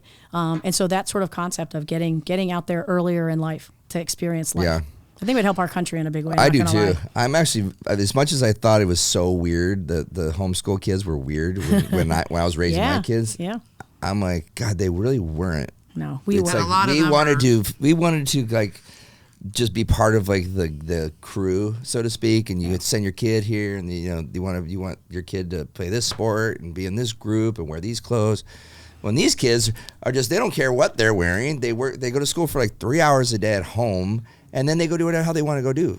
Yeah, and you could do it on the road. And why did we look at them the way we did as children? I don't know. We're terrible people. That's why. Conditioned. I know some of the now adults, they're young adults, but that were homeschooled. Yeah. Were way more prepared for college than the public school kids, Yeah, and including my own. You know, I mean, there's definitely something to be said for the home. I personally would never want to do it. As a parent, I don't want to parent. I don't want to. You don't want to teach, yeah. I don't want to teach three. I don't think you have to anymore. Well, now you don't, because there's all kinds of like groups and Yep. so much of it's online and all that stuff. But I love the idea of it. I just wasn't willing to commit. I had a job. Yeah, that makes it a lot harder. You know, if you're not a stay-at-home parent, it's kind of tough. Yeah, Jen and I talked about that kind of stuff because, of course, public schools, and they're raising our children without the proper resources or talent to do so. And so I always tease that we would absolutely homeschool. And I'd be like, oh my gosh, Bridget is amazing with numbers. Bridget, Wednesday, I'm making you a meal. I'm going to need you to come over and help my kid be smart in math, and science and an artist. Like that would be our solution. Today's activity is we're going to go hang out in so-and-so's wood shop. You're going to go play piano. Yeah. It's almost like the salons of yesteryear, like during the Renaissance time. Yeah, I kind of like that idea, exposing them to more early on so they can figure out where their talents are, right? Because I feel like that's another piece of the puzzle we're missing. Do you feel absolutely. like kids should go to college these days? No, I bought a piece of paper. That's what I went to college for, to escape and save my own life. So depending on where you are in your world, if you need an out, yeah, absolutely. College is a solution. I highly recommend it. And eventually the government's just going to pay for it, pay it off. I'm just kidding. We have no idea. Please, God. I'm still paying mine off, and I'm 50. But we always tell like our clients, well, they obviously, we haven't talked to a lender and accountant, but we're always just like, it's the lowest interest rate that you're going to see. For sure. Better than any credit card you might ever have in your pocket. And so pay that one off last. Yeah. No, it's true. It's so is the IRS, by the way. It's only 3%. Yeah. So I was talking to Jameson, which is my youngest stepson, and I was asking about he goes, has Sloan, which is my daughter, has she registered for classes next semester? I was like, yeah, she did. And he goes, yeah, I'm lucky. I only have one class that I have to go to. And I'm like, what do you mean? He goes, I have 4 classes, and 3 of them are just like I can do online. Oh, wow. I'm like, then why are you going to an $18,000 a year school when you can just literally just do that? Like, what? That's weird to me. That like, but that is the college life we all he said dreamed that there's only like a true in-person class. Right. But the answer to that is there's so much more you get from going to college. The experience, I mean, Jameson's going to learn as much, if not more, doing the stuff that's not going to the class. Yeah, but I also just don't feel like you were saying before, it's like he's learning how to have fun. Right. Learning how to have socialize, which he was already good at. I just think it's nuts that I just think they should go to school. They should go to class if you're paying, because you can do an online course at Glendale Community College for $300. Listen, I was working 35 hours a week, 3 different jobs, so I could pick my schedule at each of the jobs, and 18 credit hours. Yeah. Because photography, not cheap.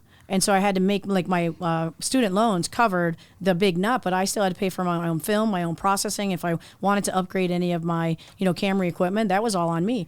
And I had already grown up as a workaholic for escapism. And so it was a routine I had already, my body was already used to.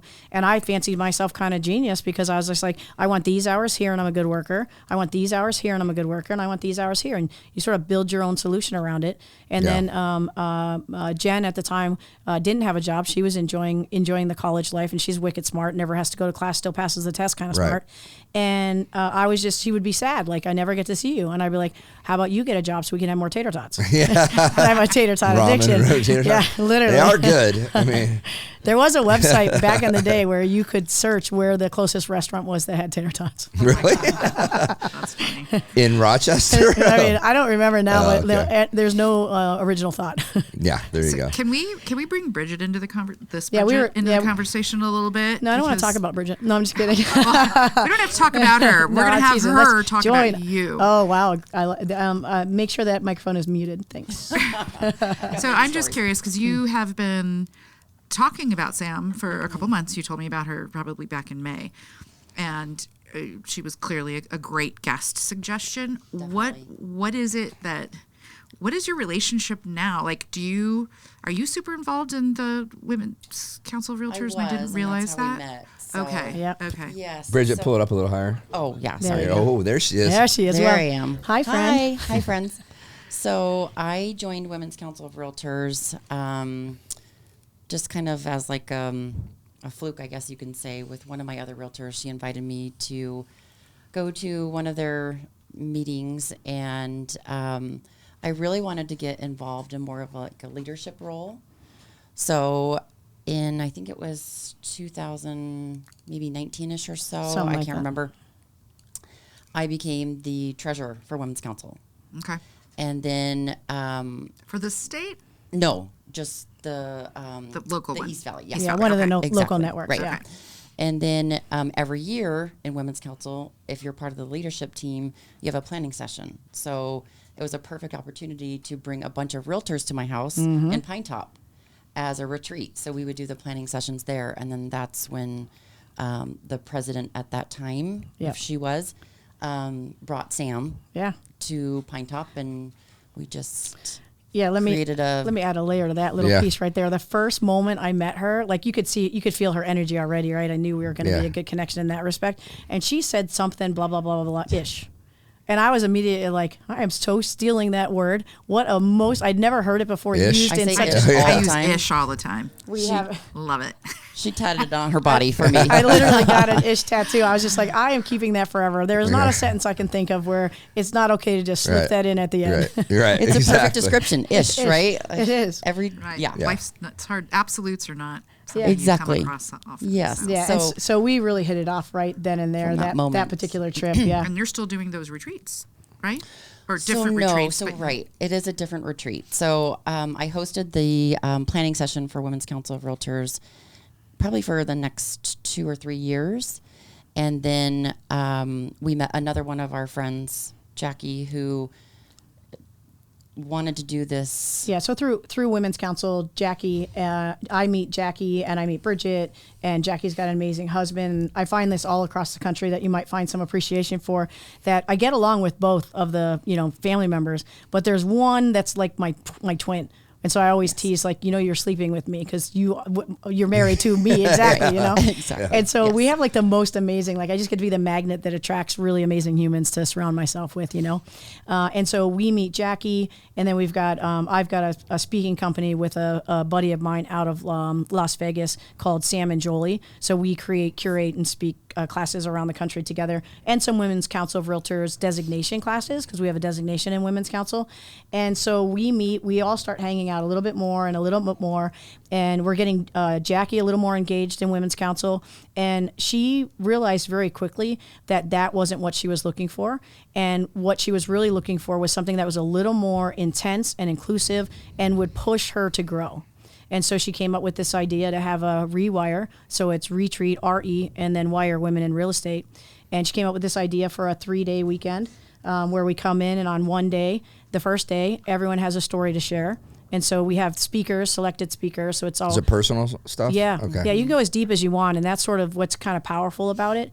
And so there's always the 3 core who sort of started it with Jackie, Yeah. And so we're always 3 of the speakers, and then we try to get some local, or now that band is growing, Bridget speaks every time as well, and then we share a piece of our story.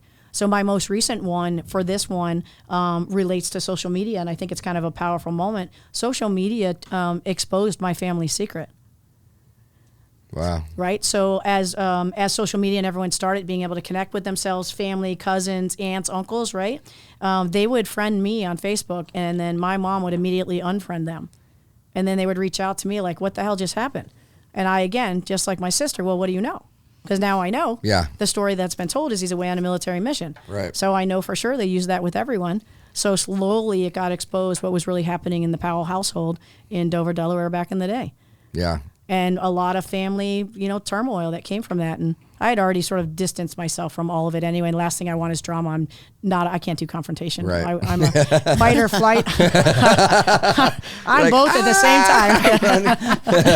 time. Peace out. Yeah. Yes. And so that's been growing as a retreat. We did one together, and it was really powerful. And what we learned really quickly is like we went deep in our stories because it's just our nature, and we love the power of the sharing.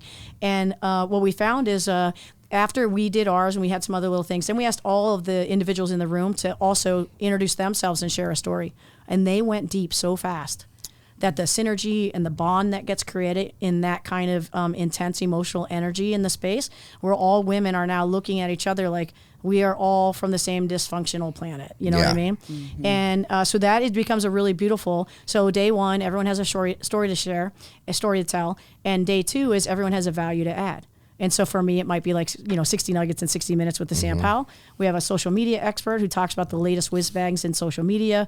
But my buddy Jolie, our buddy Jolie, has her hands in many businesses. So she'll talk about how to, manage and build businesses for yourself for multiple streams of income and et cetera, et cetera. She's a very unique individual. She's 25 years old, and she owns multiple businesses. Yeah, I would highly encourage her driving up to sit in this chair. I'm not going to lie.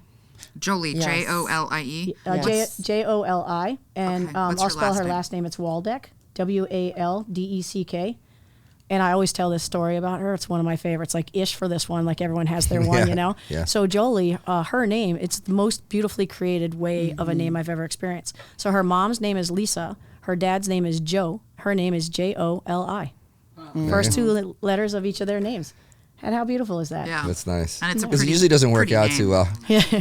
Yeah. They were like, we're going to have to change our names. So she's a realtor in Vegas. She's a realtor in Vegas and really just a super badass. And a lot other things. Yeah, but she's we always tease like we're like best friends, and so I act 25 and she acts 50. She's like an old soul, and so I always tease like because her mom and I are like a year or two apart, right? But I call her Mama Waldeck, and then her best friend and her daughter and I are like children, playing in the backyard together.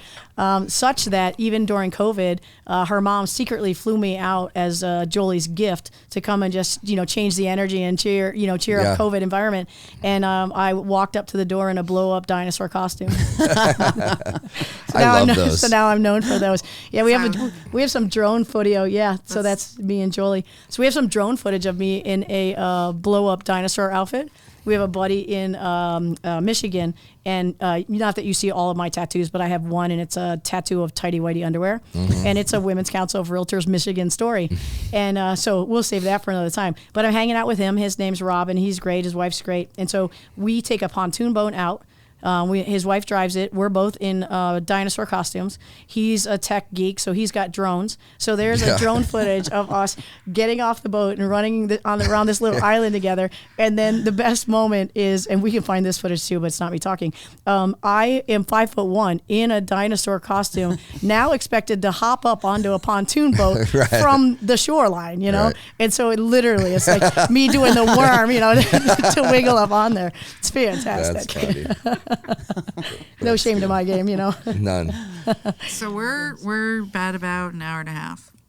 Yeah, so I have the rest of my life. Right. It's hard to cut this off, but I just wanted to make sure absolutely. you were aware. I will say this. I do have a date with my daughter at 5 o'clock. I love it. So I do have to you have a hard cutoff. I have a cutoff here soon. So I would say just to kind of wrap it, what advice do you have for people the agents that maybe aren't involved in other communities like the Women's Council or other things to kind of expand their network? Because I'm sure you've gotten business for your own specific business from traveling around. Someone needs a deal in Illinois, they send it to you, right? Yeah. It's just another way of getting involved, but it also is another way of getting out of your comfort zone. Yeah, absolutely. Yeah, I would say I don't have regrets. And if I could go back and do it again, I would volunteer in the first year. imagine me with another 10 years of this under my belt. You know what I mean? Yeah. And so I want that for everyone. And I want everyone to feel as celebrated as I feel when I walk into a room. And I'm not for everyone, right? But that's the point. I wouldn't want to be for everyone, because what kind of planet do we live on? Right. But I just want to be my true, authentic self. And I want everyone to figure out how to be in their own truth. In that way. Like, I tried to wear suits for a while, like Pantsuit Nation, and I was so uncomfortable. I can't even kid you. I couldn't even be myself. I couldn't even be with myself. And so I had to make a decision. And I was like, I'm going to wear what makes me confident and feel comfortable going out and meeting a stranger and trying to sell their property for them, or example. But I think, getting involved really created opportunities for me to find confidence. And it's like a snowflake that starts to collect with other snowflakes, and it's just this slow snowball that starts to get created. And it's a beautiful journey if you're willing to be on it and just be authentic with those around you about what you're struggling with, because we're all struggling with it on different levels. Like, we're all going through something, have been through something, and will go through something, like, again and again. So just more sharing, I think, would make a really big difference in people's lives and our language. Right. I think right now, with the market being the way it is, there's opportunities to expand your personal side of development. Yeah, it's a good opportunity. Plus, it gets, like you said, get you out of your comfort zone and do things differently. Yeah, good opportunity to grow within, right? Yeah. And even language, like I share these little nuggets even in my presentations, right? So even my 60 nugget presentation, there are little Easter eggs throughout, right? About being a good person and being kind and, you know, choose solutions kind of thing. And we talk about like changing our language, just tweaking it the tiniest bit, like yes and instead of no but. Right. So the way that even that little shift changes the conversations with everyone we have conversations with, it's really magical and becomes quite addicting. And so when you hear it in others, they'll be like, I'm just a realtor. And I will stop them and be like, you're not just anything. So let's start over. Tell me again. Yeah. Right? We just got to break that habit. And we say sorry so much as well that it really doesn't hit like sorry once hit. Right. And we didn't really mean it when we said sorry as kids to each other because we were forced to. So I'm not sure it really ever carried the weight it was meant to have. Still doesn't. Right. We still do it. But little things like that. It's just coming with kindness and empathy. And one of the big changes for me happened on just phone calls. Meaning, if I had to call to a tech support for some reason, right, a problem with the credit card, but insert anything, iPhone problem. I'm on tech support, and I choose to be the kindest person in their world on that call, as patient as possible, to jump through any hoops they needed to jump through, so that at least one call they had that day wasn't someone yelling, screaming down their throat. I like that. And I get in conversation with them because they'll be like, you're amazing. I never get this never happens. Yeah. And so I love sharing that, because imagine if a few more of us just did that, knowing how much their job sucks because of all the calls before and after that one are about to be. Yeah. Yeah. So that was a game changer for me, and I could really see a difference in myself starting at that moment. That's really good. Mm-hmm. You're really good. No, thank you. It's brilliant. Well, I had to. She's been so inappropriate. Well, that's one of my gifts, right? Part of my shtick with relationships is she'll be like, "This is lovely," and I'll be like, "You're lovely," you know. And then with friends, like, and then they turn red. Yeah. But and then with friends, I'll say it with anything. She'll be like, "That's dirt," and I'll be like, "You're dirt," you know. Any word they put at the end of the sentence, I throw back at them. So it's just kind of fun. But it's a nice way to compliment someone and catch them off guard. Yeah. And it's just such a beautiful way to just breaks interact the with ice someone. too, right? It really does. It makes everybody comfortable. Yeah. Well, words are powerful. Like, have you read the 4 Agreements? I read nothing. Okay. My wife is my Cliff Notes. Okay. Well, ask her about the 4 Agreements. I send her books all the time, and she's like, read it. And we share the Kindle app, right? So I can see every book that we have that I could read, but I refuse. And I'll be like, hey, I'm going to take the stage tomorrow. Can you share a few nuggets that you've recently read, Yeah. And then they'll say, have you read blah, blah, blah? And we're like, nope, my wife did. Well, there's one of the agreements is be impeccable with your word. Ooh. And it's like very powerful. Language is incredibly powerful, how we choose to use it. Well, and I still feel some kind of way because people are like, oh my God, you're so articulate. And I, of course, self-doubt, don't think that at all, because I say the wrong words all the time. I mispronounce them. Like, it's what I hear, right? Yeah. And those are the ones I hang on to. Celebrate the good, right? Why do we always just focus on this over here? Why don't we celebrate that? What a great compliment. And in a room speaking with others, I do come across a kind of way, and they're allowed to think I'm articulate. They're allowed to say I'm articulate. And so I'm writing a book called The Book I'm Not Writing. And so I own the .com, thebookimnotwriting.com, and the book I am not writing.com for those that want to correct everything for me. But more For a importantly, person that doesn't read books. yeah, exactly. Well, that's why you'll appreciate this. Well, the end of that story is kind of beautiful. So let's say the book gets written and Bridget buys the book and Ryan says, hey, Bridget, what are you doing tomorrow afternoon? She says, hey, I'm going to a book signing. And you say, what's the name of the book? And Bridget says, The book I'm not writing. and I say, you're welcome. Your story's next. There you go. Right. So that the title worked. I didn't come up with it for that reason. Yeah. I'd just being a jerk. Like I'm never going to write this book. But if I Right. was, this story would go in it. Right. So I'm doing a podcast called The Podcast I'm Not Doing, The Articulators. Nice. Right. So we're going to have you on. We can maybe Yeah. do the debut show here. Right? Perfect. Yeah, exactly. Yeah. It's available. We're renting. Get me on. Somebody Not only that, renting shows. We've got somebody who can handle the technical Yeah. side. No, that's awesome. of this. Put that shit on. Well, I'm going to wrap this at this point since I have to do get it. out of here. Yeah. So thank you so much for coming. I really appreciate it. Thank you, Bridget, for introducing us. Sam. That was awesome. Yes. And thank you, Trisha, for being so involved and actually calling me last week and saying, I have somebody that we need to get on. And me saying, okay. Just because typically I know everybody that comes on. Yeah, makes sense. He's like, and- "What's your deal?" Right. Yeah, and she's like, just trust me. I was like, fine. Fine. But it's not on Wednesday. Well, look how many more people it just opened you up to No. a possible future. That was just me being lazy. I get it. So I heard that's, right through that. Yeah, I was tired. I was tired. And then obviously, thank you, Trey. Yeah, thank you all. We are a mortgage company, Bison Ventures. Please check us out. And obviously, Into the Storm is our podcast. We're on all the social media platforms. And our YouTube channel is Into the Storm. Like and subscribe. We're growing. Our last little clip, my little clip, by the way, that was from a podcast. It's got a lot of activity going It's on. funny Look at because you. I told a that, story about my dad abusing me. Just kidding. He didn't really abuse me. Sorry, Dad. that wasn't Just even, his dad. That wasn't even officially a clip at first, and he did it, and he's like, I did this, but I don't know, and I'm like, well, just put it on Vimeo and let Yeah. Ryan look at it. The next thing I know, Riley had posted it, and I was like, oh shit, I hope Ryan had a chance to look at this first. She asked me, and I looked at Okay. it, and I was good. Well, I tell a quick. So, no, I guess we're back into this. I tell a quick story about when I was a kid. I was really skinny and super small, and my dad it irritated my dad so much that I was this way. And the story was when we were playing Little League. You have to throw the ball in and then go in. So I short hopped it to the catcher. The catcher on that team commented on it and said, you were actually a really good baseball player. Oh, look And at that you was- getting that validated. Was was- it Mike Bodenstedt that No, commented? Greg Stinnett. Oh my god, I remember him. And that was like 5th grade, by the way. And all of a sudden he That's so powerful. shout out to Greg Stinnett.